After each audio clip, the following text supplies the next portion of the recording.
Yo, what's going on, guys? It's Tyler from the Keep Pounding podcast, and today we're going to talk a little bit about who could be available at pick eight, who I would like to be there, and who realistically will be there. And it won't really be in any particular order, but the draft is coming up next Thursday. I'm going to be taking off a half day at work and going to come home and make some homemade carne asada tacos and get an IPA and enjoy the draft. So it's coming up soon. But today we're going to talk about who some possibilities uh, of players that could be there. Okay, so I wanted to talk about a few things here. A couple of some news. So this guy, Colin Granger, I think that's his name. So the Panthers signed a. He came from Coastal Carolina. He's a basketball player. He's 6'9", 225 pounds. Uh, but he signed a contract to play tight end. The guy hasn't played since he was in eighth grade, supposedly. Um, I get he's a big guy, but when I saw this, I really thought to myself, like, what are we really doing? I get that he's a big guy, and I'm assuming what they want to do is develop him into a guy that can catch it as far as red zone threat and maybe even goal line. Just a big body, but realistically, do you really see him making the team? Like he'll be fun to watch and keep track of during training camp, mini camp, and all that. But when I saw this, I really thought, what are we doing? Um, I I think from what I read that somebody, I don't know if it was David Font, the tight end that they actually back in Seattle, Dan and Dave uh, got that wasn't that he played college basketball and college football, but they used him as a tight end. But I think he is the one that told him about Colin, if I'm not mistaken. I'm not 100% sure on that, but still, I just when I saw this, I'm like, I always want to see a signing that they have potential of making the team.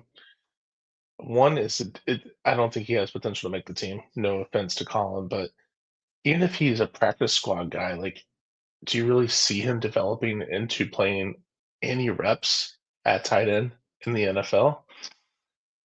He could be very athletic. He played college basketball, sure, but this is the NFL. I To me, I just thought this was interesting, but want to talk about it. Uh, some other news: we re-signed Sam Franklin. Or sorry, we didn't resign. Sorry, Denver Broncos signed Sam Franklin. So Sam Franklin signed a one-year deal with the Broncos for $1.5 million. He obviously played special teams, but is I believe, in my opinion, because this isn't a lot of money, and this is your special teams ace. To me, for someone that's your special teams ace and somebody that has the capability of playing safety, at least being your, um, you know, the safety room is very thin right now anyway. And so I just was surprised to see him not re-sign with the Panthers. So to me, this really indicates more about increased role for him. He was looking for a team that's going to give him more of a role versus just special teams. And I believe that Rowe, Canales were like just wanting to move on. And to me, again, this just indicates that they're moving in a different direction with safety. But the special teams units could look a lot different with Sam Franklin gone, Johnny Hecker, Eddie Panera. It's gonna look a lot different. So Broncos got a decent special teams guy and someone that can contribute at safety because he did contribute at safety last year, and I thought he did okay.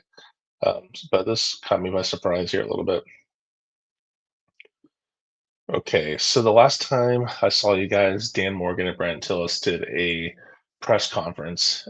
Dan Morgan, he highlighted several things. One of the things he highlighted was that, and I agree with this, that they have done enough to warrant picking best player available in the draft.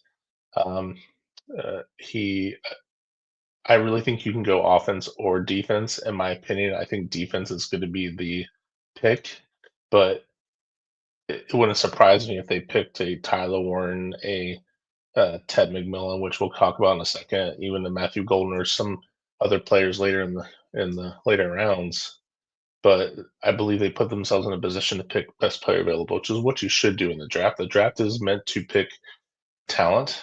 Free agency is meant to add your needs. So he talked about that. That is the emphasis that they want to focus on is picking best player available. Obviously, he talked about in previous interviews that if you have two guys graded at the same value, and then now you pick the position of need versus best player available. So if all things are equal, you pick the position, but otherwise you pick best player available, which I do again support that, and I believe that's the route you should go. Any team should go. He also talked about bringing in Rico Dowdle. How Rico is a very physical, pretty much plays just like Chuba. He's a physical runner. He can catch out of the backfield. They have very similar styles, and that basically he wants to build the Panthers running back, like their running game. That he wants to be able to build their identity through that, as far as that type of running game. So you see on some teams that you'll have a physical runner, short yardage runner, a change of pace guy. They're picking the same traits. So he highlighted that. He also talked about the safeties in this draft. There are only three safeties on the team right now. It's Mo Rig that we got from the Raiders, Demani Richardson, and Nick Scott. So I really fully anticipate that we're going to draft a safety uh, next week, next Thursday, or this next weekend. Just the safety room is thin. Maybe depending on how the draft shapes up, maybe they, pick up a couple of free agency. I don't know really who's available right now, but I really believe that safety is a position that they need to focus on too. He did reiterate a focus on adding just really good football players across the board rather than fixating on one position. So again, really focusing on best player available.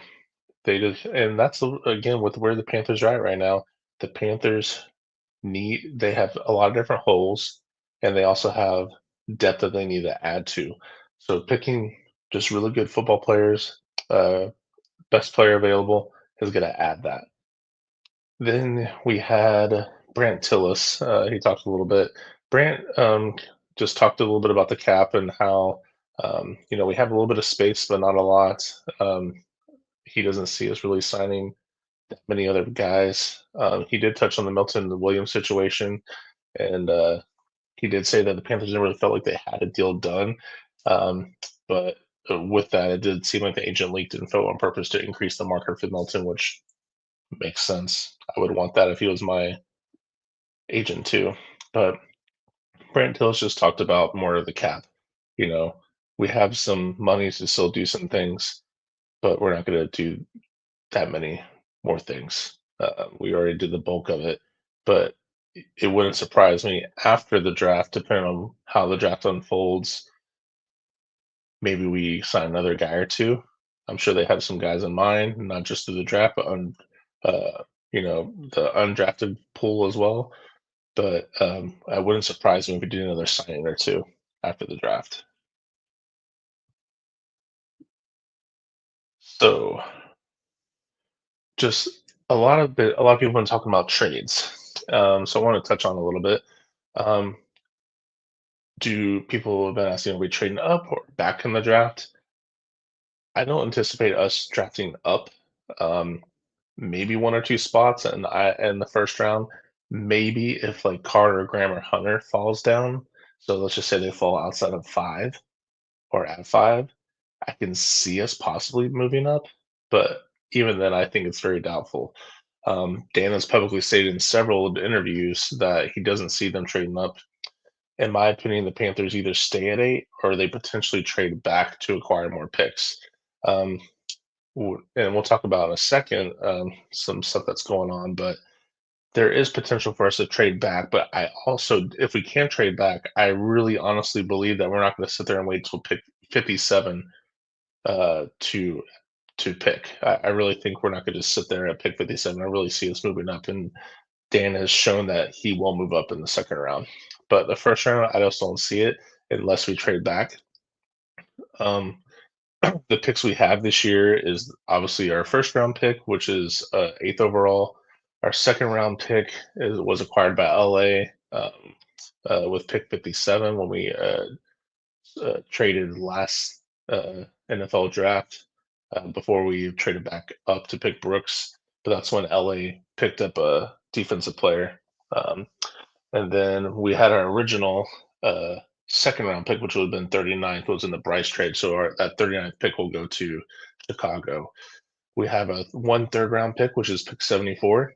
And then we have two fourth round picks, which is pick 111 and pick 114. The 114 was the Cowboys Mingo trade.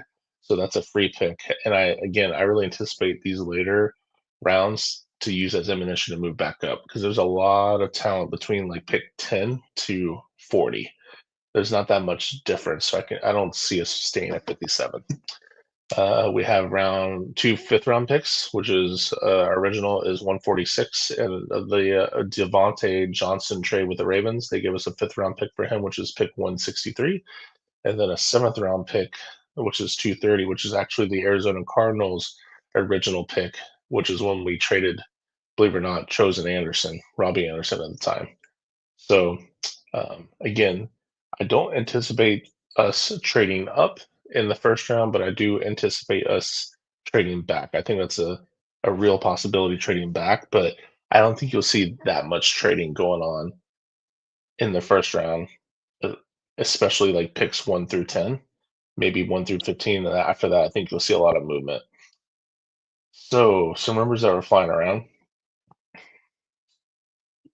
You have this was pulled up. Um, I can't remember who mentioned it. I don't know if it was Edgar on Twitter or not that I got this from. I think it was. I could be wrong. But he put out a proposition. So there's a lot of rumors about, or a lot of smoke about the Steelers wanting to move up in the draft to pick up a quarterback, which makes sense. Um, you have um, Russell Wilson that's gone. Um, I think you still have Mason Rudolph there. I think Kenny Pickett isn't really. I don't know if he's still there or not, but it's definitely not an option. So it makes sense that they would move up or they would want to pick up a quarterback, but can they afford and would they even entertain moving up from 21 to 8 in this? Because the Steelers have, let's see, 6 picks this year, and they have round one, which is pick 21. They don't have a second round pick this year. They have one third round, a fourth, a fifth, a sixth, and a seventh. Um, to me, this is tempting. Uh, us getting a first, a third. So you have another day two pick, a fifth, a sixth, and a future first and third. That is enticing. But and us giving up a first and an eighth. What I would like to see is I would agree with the future first, but give me which they don't have, which I don't. Again, like this is what the Steelers moved up for this. I like this, but I would rather have a different team move up to be able to give us a second. Because I'd rather have a future first, a second, and then a day three pick. Because I want us to be able to get another day two this year, pick this year. It's just we have again a lot of holes to fill, and I think that would that would definitely be enticing and be a good thing to have. Um, but moving from 8 to 21, that's a big jump. So it has to make sense for the Panthers too. But this, I wouldn't be mad at it. I just want to see what they got from it. Um, I just think with this, the Steelers don't have the ammunition to move up. I don't think they would be willing to move up and give up all those assets because if they did, they would just have a fourth. They would have that pick 8, a fourth round pick, and a seventh round pick, and that's it for this year. So I just don't see them doing that. Um, I think they should wait and maybe hope a quarterback falls, makes maybe a Jackson Dart, someone like that, or just wait and ride out this year and maybe be in the sweepstakes for Arch Manning. I don't know. Um, but what is interesting, again, about I've mentioned in the last slide how we do have, in my opinion, an increased probability that we can trade back. So if you guys have heard recently, the leak of Derek Carr's injury, that was a shoulder injury, and they're determining whether they want to do PT, rehab, surgery, and that it can question his season this year. And if you recall, the Saints, um, I think they renegotiated or like they, um, what's the term? Like they rearranged, like they modified his contract, but they already knew about the injury before they re-signed him or renegotiated the contract. So to me, this tells me that why else would it be leaked now? It's either Derek Carr is upset about something, or somebody got firsthand knowledge and leaked it, so that way the Saints wouldn't be a surprise team in the draft to pick up Shador Sanders at 9, because it's a real possibility that he can drop. The Giants may pick him. I don't think they will, but it wouldn't surprise me if they do. But if they didn't, this would be an I could see Shador, being available until pick 9 for the Saints and the Saints possibly picking him. But with teams knowing that the Saints or the Steelers, or sorry, the Saints want to possibly get a quarterback with this league, this makes it easier for teams that are interested in getting Shador moving up and maybe talking to us because we pick right before the Saints. So if I like that this was leaked. I don't feel sorry for the Saints at all. I mean, if I was a Saints fan, I think I'd hate Derek Carr. I think a lot of Saints fans are not a fan of Derek Carr, but this is nice. I think this is a real possibility that it just again increases the probability that we may trade back. Again, I hope we do and get more assets. Another another thing I saw was that there will be some joint practices with the Browns and the Panthers. I don't know if the date's been uh, issued out yet or not, but I think this is going to be fun to watch. The main thing I'm really looking forward to this is Icky versus Miles Garrett. I think that's going to be a really fun matchup in the joint practices because if you recall, I think it was Icky's first year with the Panthers. He got destroyed by Miles Garrett, which is a tough task as a rookie. But I want to be able to see how does Icky handle Miles Garrett. But just in general, how does our offense play against the Cleveland's defense, which isn't bad? And then also, like, how does our defense go against their offense? Like our offense looks a little different too. Can Bryce get back into a groove? Um, this will be a good test for our team. The Browns, again, they're not the greatest team in the world. They're picking the top five. I think they're two. So I think they're going to get Travis Hunter. I think that's who you'll see, which will be if they do. It'll be fun to see Travis Hunter guard uh, Xavier Legette. That would be fun to watch. But this is something that I saw that I'm actually looking forward to seeing as well. Um, but again, I'm not sure the date on it. Okay, so at the owners' meeting a week or so ago, um, Dave Canals was talking about several different things. One of the things Joe Person put out there was Dave was asked about the possibility of adding an offensive playmaker in the draft, which Dave told them that they would love to. That they again reiterated what Dan said that we did what they did in free agency allows them to take the best player available. And then what was interesting that to me was it did surprise me, but it was just interesting. He talked about Xavier Legette as well with that. He said he believes that XL could become that number one guy. Um, what I think the offense is missing right now, which again they need to get better from playmaker standpoint, but you need to get a guy with speed. That's why I don't think a lot of people that love Tet. Again, I think Tet's going to be a good player, but you already have that skill set with Tet. Tet and XL have the same skill set. It's just Tet's just bigger, maybe a little bit of shiftier, but to me, XL is a better route runner than Tet right now. And but Tet has better hands in my opinion too. But they have an overall good skill set, same skill set. We need a speed guy.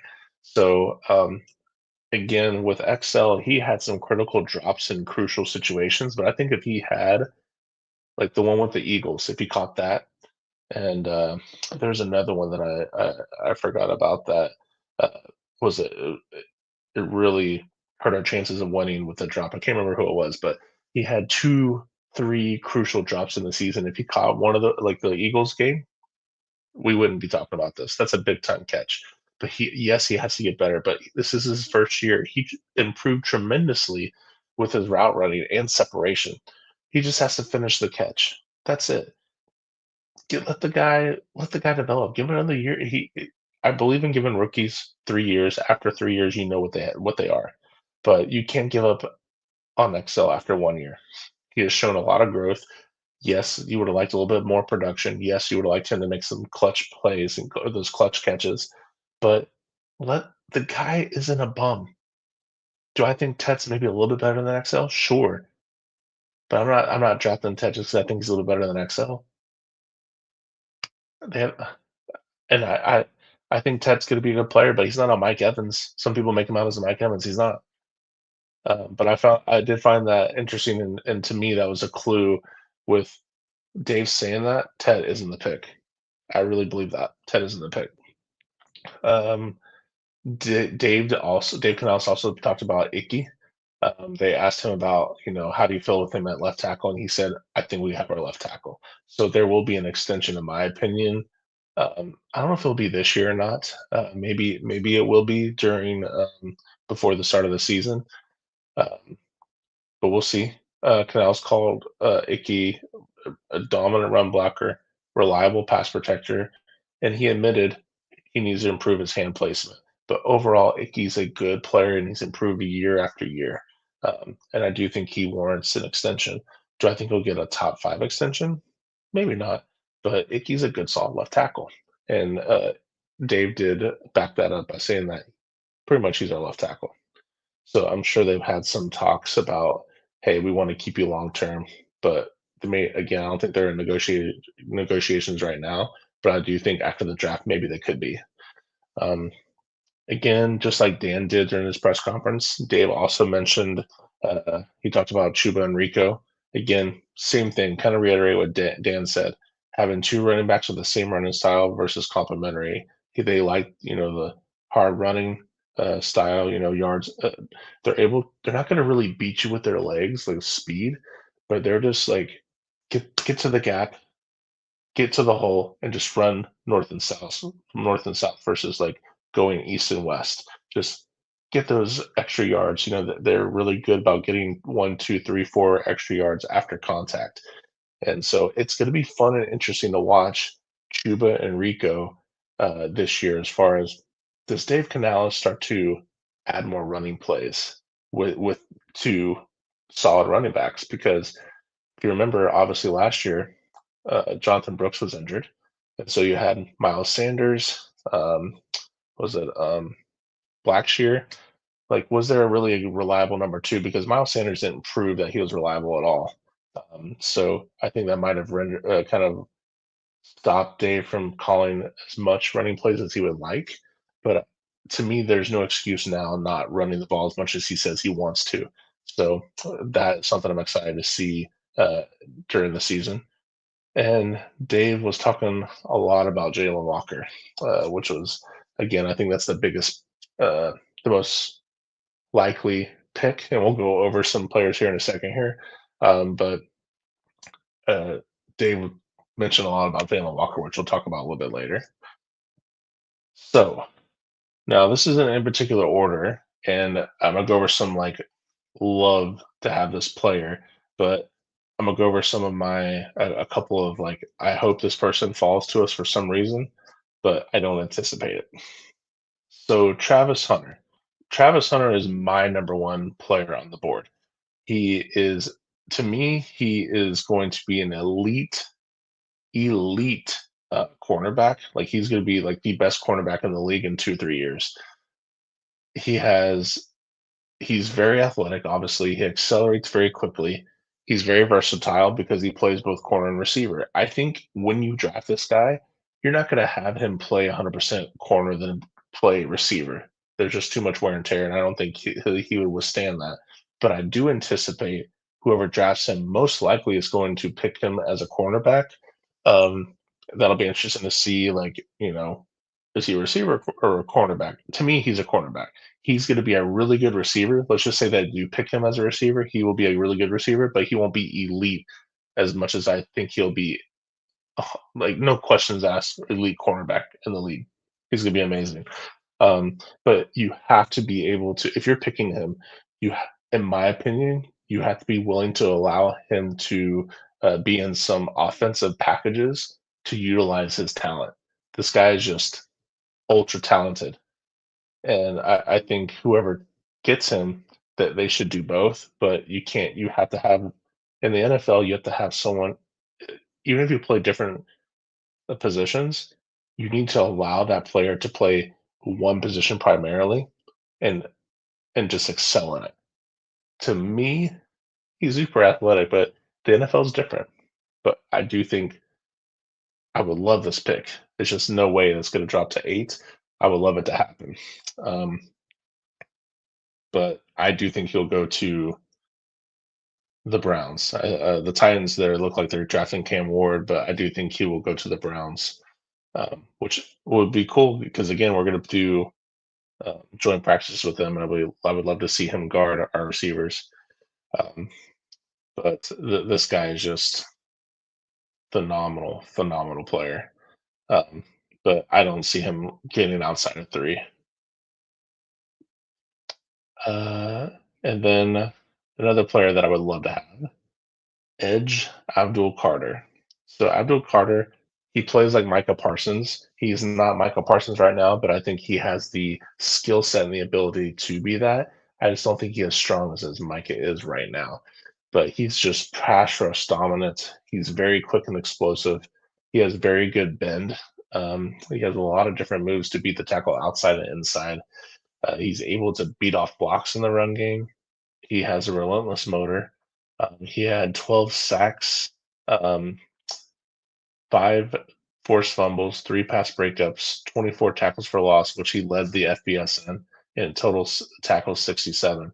He's 6'3", 252 pounds.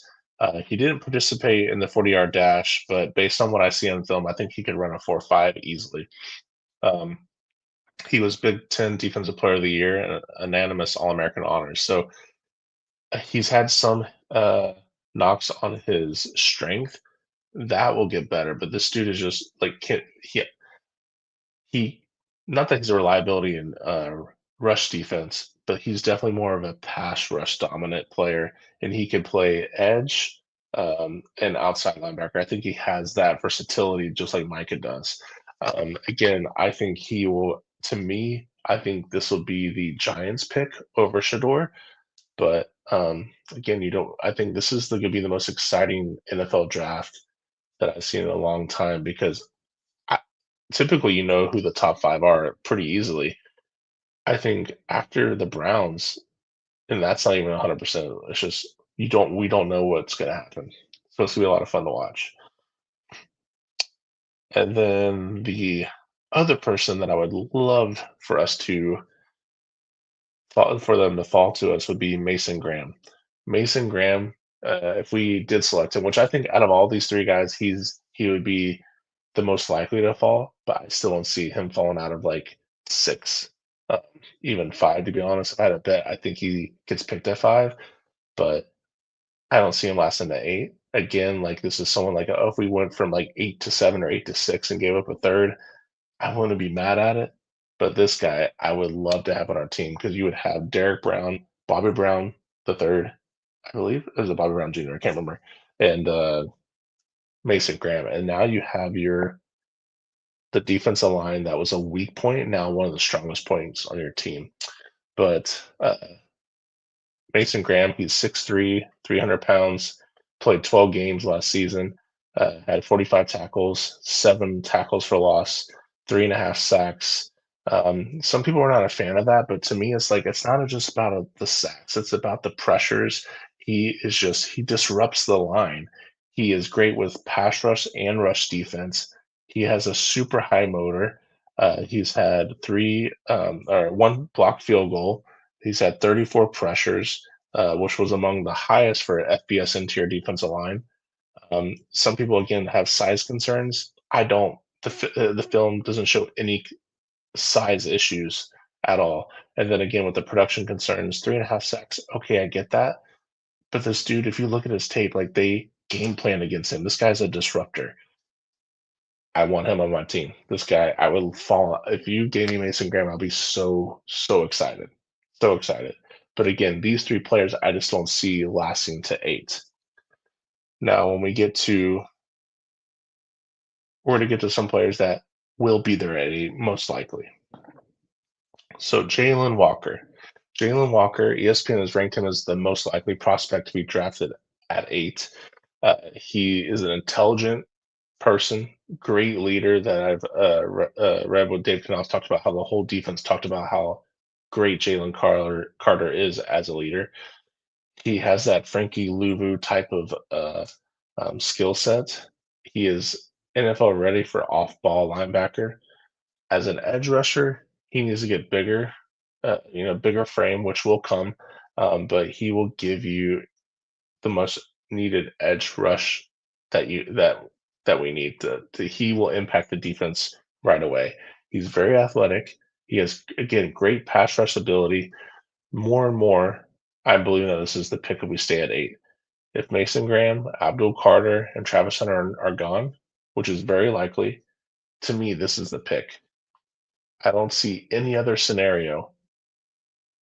To me, I feel like he's probably their overall board 4, maybe 5. I don't know who the fifth would be. I'm sure that's Travis Hunter, Abdul Carter, Mason Graham, and then to me you have Jalen Walker. I don't know who the other person would be. I think that's their fourth best player available on their board. And Dave Canales just and Dan Morgan have gushed about this guy. Um, I'm going to be excited to have this guy. I do hope that he develops well into pass rush and run defense, but he just has the intelligence and that leadership that you want your first round picks to have. They're going to stay for a while. So again, if we stay at 8, to me, this is the most likely scenario. So people on the Ted train, you better if you don't love Carter or Jalen Walker, you better get to know him and love his tape because he's most likely the pick. Another player I would not be mad about is Will Johnson. So to me, corner is a bigger need than what is being talked about. I understand we re-signed Mike Johnson to a tier $14.5 million deal, but outside of that, who is our depth?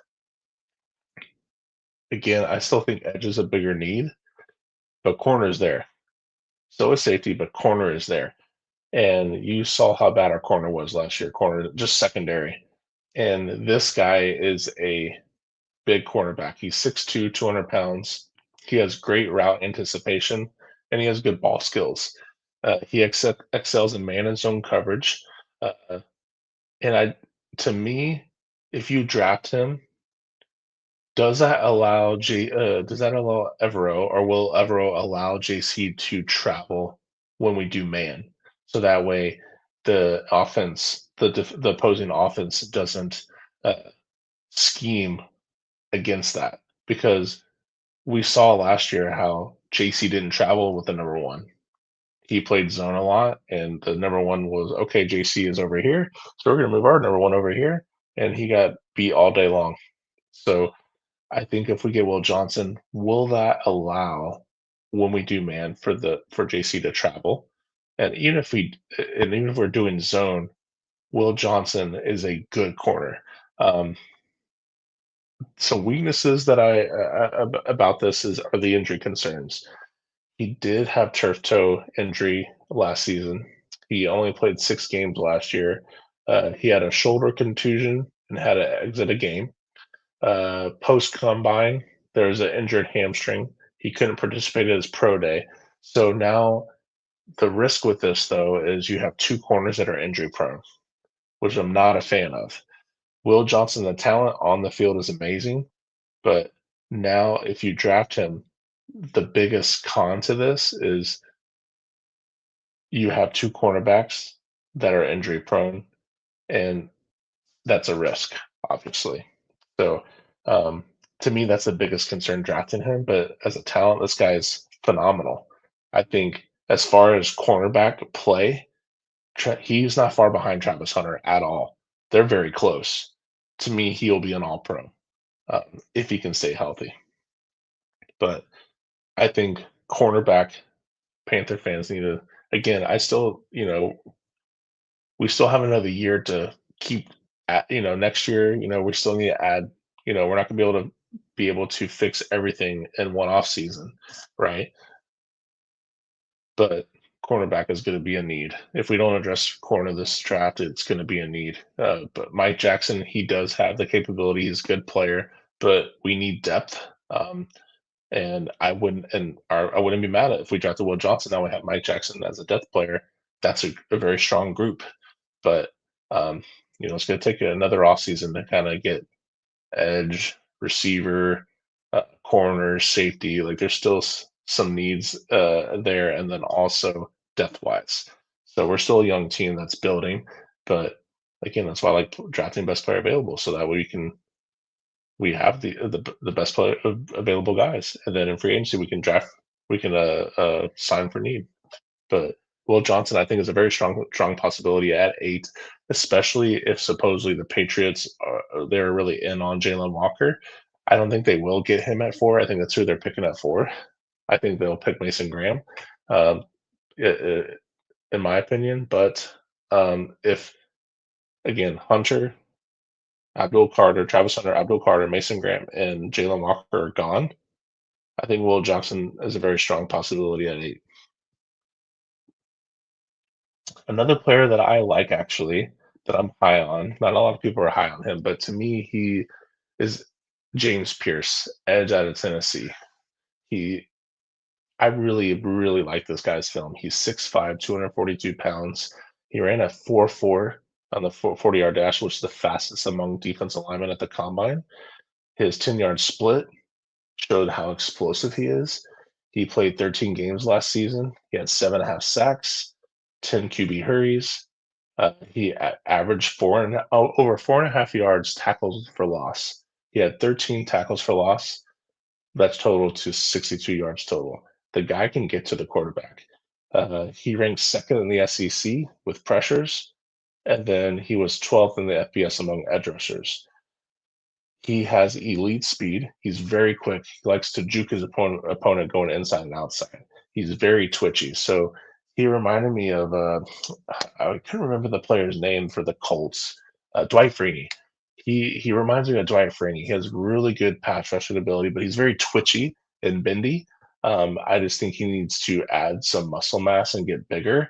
But like again, he's not like obviously small. He's 206.5, 242 pounds, but I think he can gain a little bit more weight and strength.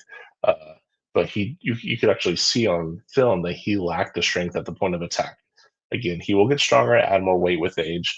At times, you saw on film that he can over pursue the QB, and that cause issues with gap integrity. Uh, but again, I'm higher on him than most people. I really like this film. This is somebody where, again, if Hunter, Graham, Carter, Jalen Walker, Will Johnson are gone, at 8, I'm not mad. But do I think all those guys will be gone at 8? No. Um, I don't think they'll pick him over Jalen Walker, but if you have the top 4 that I mentioned earlier, this would be someone in the conversation to me. Will Johnson, I have him greater higher than James Pierce. But if we were trading back, let's just say we had pick 8 and we traded back to pick 13 and we got this guy. Dude, I'm stoked. I This is a good player that I think will have a year or 2 of developing to be a really, really good player. But this is somebody that can contribute right away on our defense. I just like Jalen Walker a little bit better. He's a little bit bigger, a little bit stronger, but they have the same skill set. Um, again, James Pierce, uh, there would have to be a lot to go wrong for us to pick him at 8. I don't, I don't. see him as a top 10 player. I just see him more as a player that would be really good if we traded back a little bit. But this is just somebody that's a possibility. Another player that again I think that I don't think you know if all the other players are gone, we've been in on Michael Williams. Again, I think this is a player that we could be in on if we traded back. So Michael Williams, he's an edge out of Georgia. He played 11 games last year. He missed some games due to an ankle injury early in the season. He's had 23 total tackles, 15 solo tackles, 5 sacks, 2 forced fumbles, and 1 pass defended.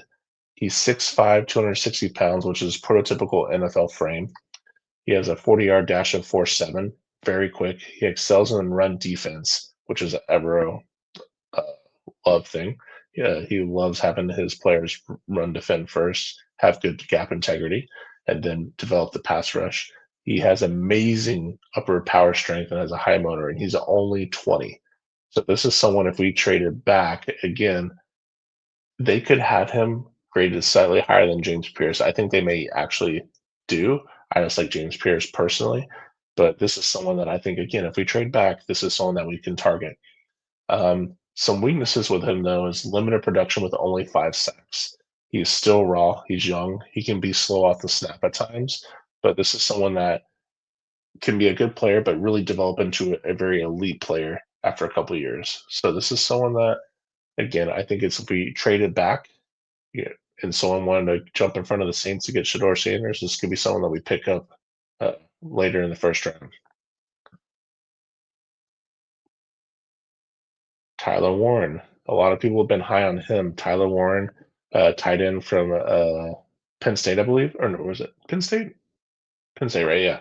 He was 6'6", 260 pounds. His 40-yard dash is like, but they had between 4.6 and 4.7. But he's very versatile.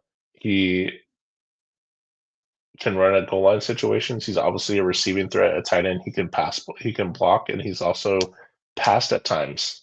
Um, he's had over 1,200 yards receiving, 8 touchdowns. He averages 12 yards per catch.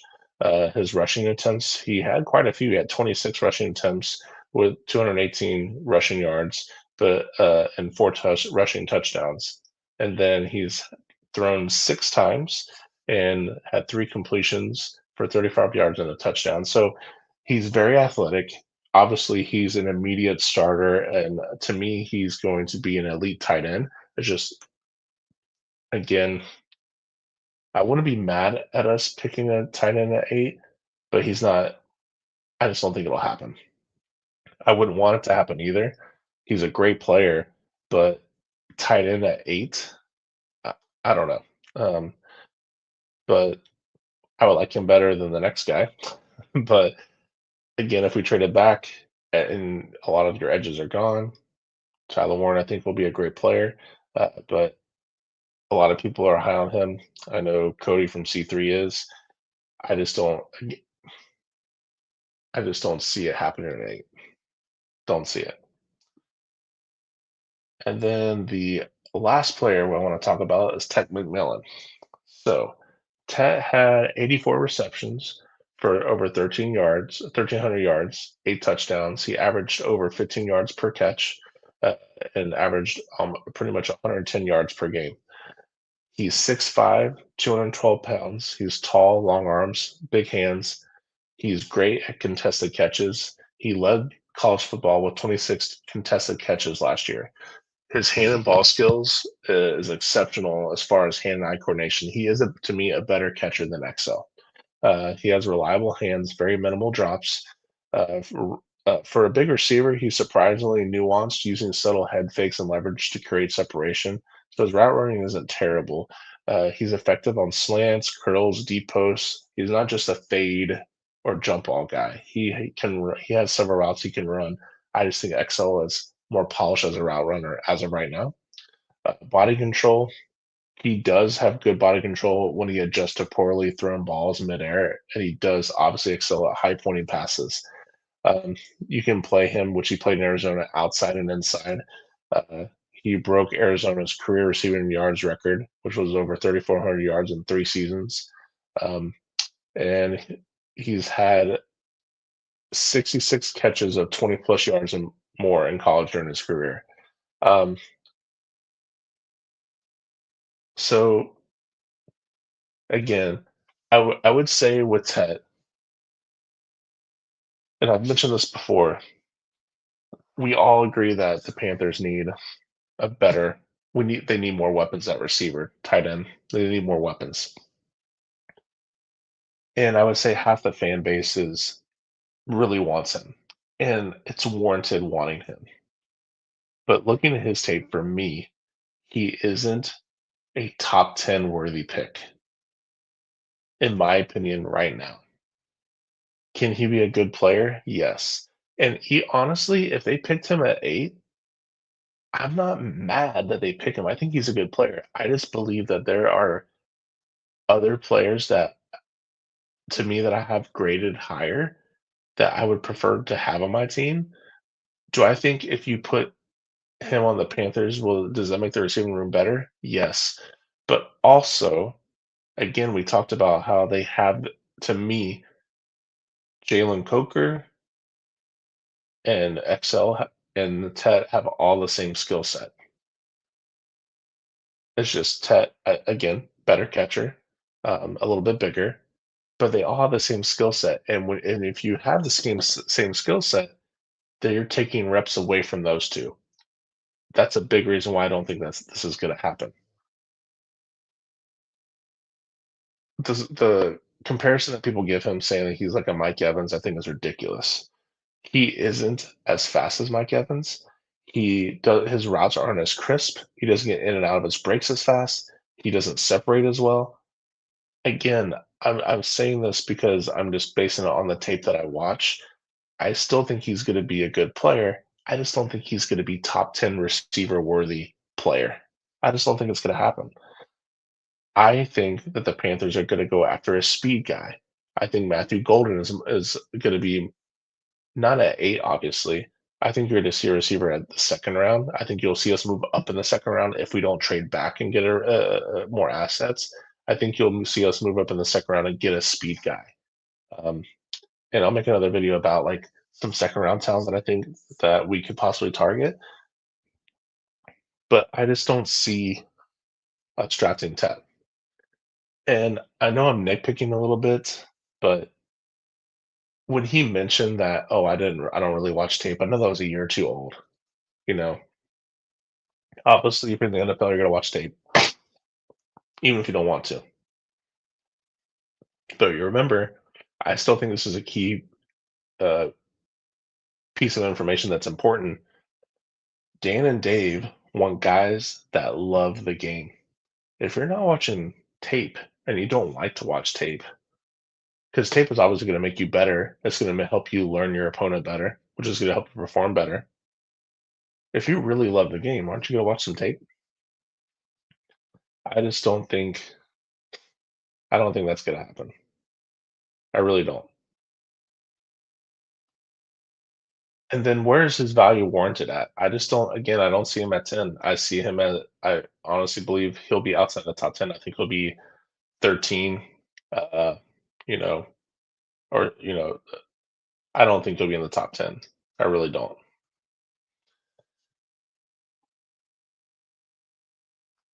Um, but that's all I had for today. I just want to talk about like some of the different players that we could see potentially at 8, and obviously some players that I think that I wouldn't be mad about getting. I just again with like James Pierce, Michael Williams, those are players that you're going to see more so if we trade back. I really think Jalen Walker is going to be the pick, in my opinion. He's going to be the pick. Um, but if you like the video, like the content, give me a like. Subscribe if you like as well. Again, I'm gonna try to make a video every week or so. Um, and just I really like being able to give me constructive criticism. Um, again, I work 2 different jobs. I have 3 kids, so I'm only able to do this. I'm on the West Coast too, so I'm not a East Coast Panthers fan. I'm from Charlotte, but I'm not from I don't live there anymore, so all my content will be later. Um, so, but if you have anything that you'd like me to go over or talk about, I'd love to hear from you guys in the comments.